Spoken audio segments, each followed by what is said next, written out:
you're just kind of looking at the game. It felt like you guys did a lot of good stuff in between the boxes, and then issues kind of in both penalty areas kind of came to light. I'm just kind of curious, especially in the attacking end. Obviously, it feels easy to say just need to finish better. But other than maybe kind of just more repetitions, what do you think practically you can do to kind of help improve that final product? Yeah, I mean, I think for us, look, I mean, I don't know the exact amount of shots, but I think we probably only had two to three that were actually on the goal.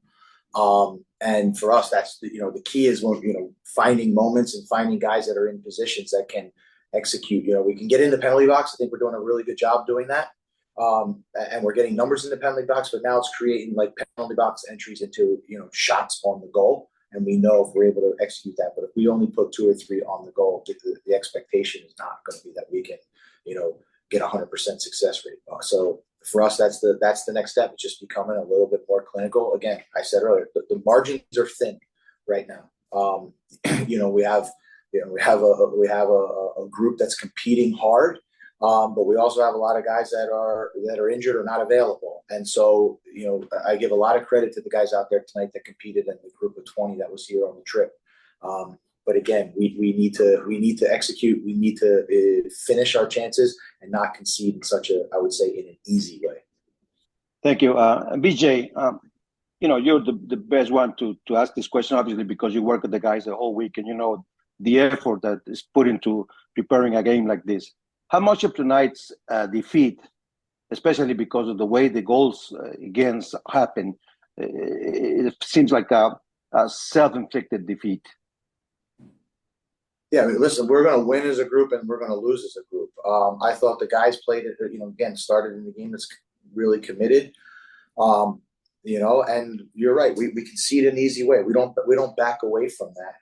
And we need to be a little bit better in those moments. Again, I'm never going to criticize for trying to do what we want to do. And the first goal is just a mistake. Those things happen over the course of the season.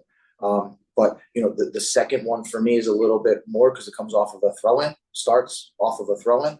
And I don't think I think we can be better, to be honest, in those moments. And then the third one we're a little bit stretched, but and I don't think we handled the transition moment again all that well. So yeah,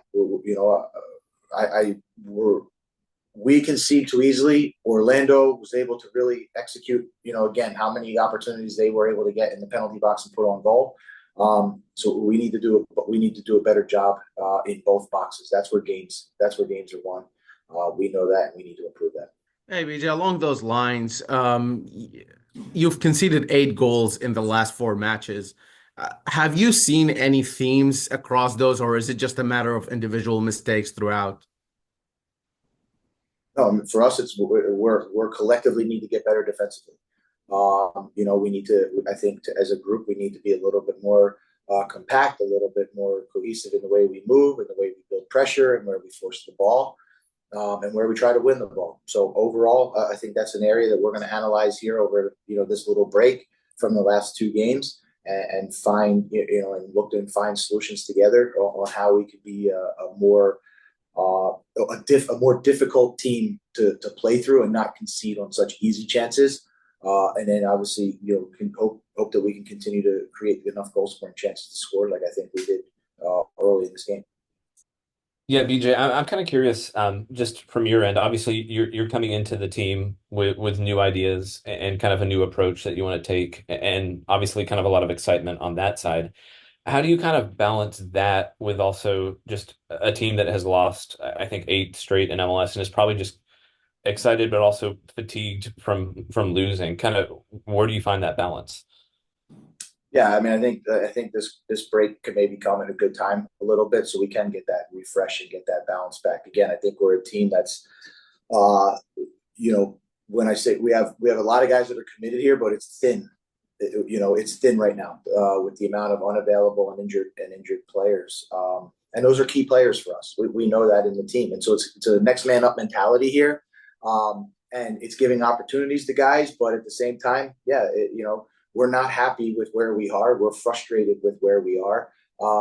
And as I said to the guys in the locker room, but look around. This is who's going to help us get out of it. is each other, and we're going to stick together, and we're going to continue to compete together. Yeah, I'm when what we saw today is just some players being frustrated, whether it's what Ben was saying about losing or just something specific that happened in the game. Are you doing anything extra to, I guess, maybe minimize that frustration? Is there anything that you can do in the training ground really to keep players sort of calm during these games? I mean, I think the frustration's good. Like, if they weren't frustrated, that means they'd be apathetic and they didn't care. This is a sign that these guys are together and they care. And yeah, maybe there's a reaction here or there, but in general, this is a group that's together, and they're wanting to compete. They're working hard every day, and we're trying to get results. We need to be better at it, and we need to continue to search for solutions as a group. But sometimes for me, the frustration means that there is still belief and hope in this group, and we expect more out of ourselves. Thank you, Coach. Thanks, everybody. We'll be back shortly with Julian Gaines. All right, thanks, everybody. We're now back with Julian Gaines. Julian, tonight was your first MLS experience with Nashville SC. Can you talk a little bit about that experience and your thoughts on the results of the match overall? Yeah, for sure. No, I mean, something I've been working hard for a while, especially coming off an injury, pretty significant injury with a broken ankle, so it's like 4.5 months before I returned to training. And so that one was truly special. And to do it with such a special group, it meant a lot to me for sure. Yeah, Julian, you have a 2-week break for the international window immediately after this game, meaning that by the time you play Atlanta on September 14th, you'll have gone, nearly 2 months with playing just 4 games in that time. Is there a point where it becomes, a disadvantage to have so much time off, or is it still a benefit to you guys with, still a relatively new coach and new systems that he's trying to put in place? Yeah, I think there's 2 sides to it for sure. We want to be playing to keep that rhythm of playing in games and keeping that speed, because it's hard to replicate games in training. So it is tough having sort of that break between games, but I think we can also use it to our advantage, just because, like you said, we have a new coach, we're learning a new system, and we're still learning to embrace that system and really lean into it. So that gives us more time just to really mold as a group and continue to learn that methodology and all those sort of things. So I think there's 2 sides to it, and I think, the boys are ready, and we're going to use it to our advantage. Yeah, hey, I'm curious. You talked about coming back from injury, and I know there was a lengthy spell where you just weren't playing either for Nashville or Huntsville. I'm just curious, kind of in that time, it felt like there was a lot of change with both teams. Obviously, both teams changing coaches and everything. What was that perspective like for you, being on the inside, but also kind of in a sense watching it from the outside and not being able to be on the field for a lot of that?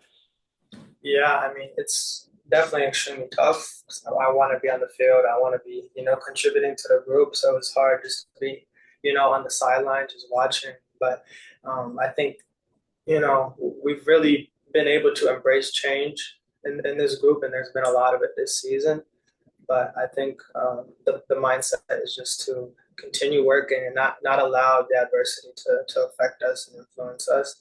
And so for me, I think it was very motivating as well, just to come back and then improve myself and just work. So, with a new coach, it's a new opportunity to show myself and show my ability, and the group as well, for everyone to show that we want to be a winning team and all those sort of things. So it's good.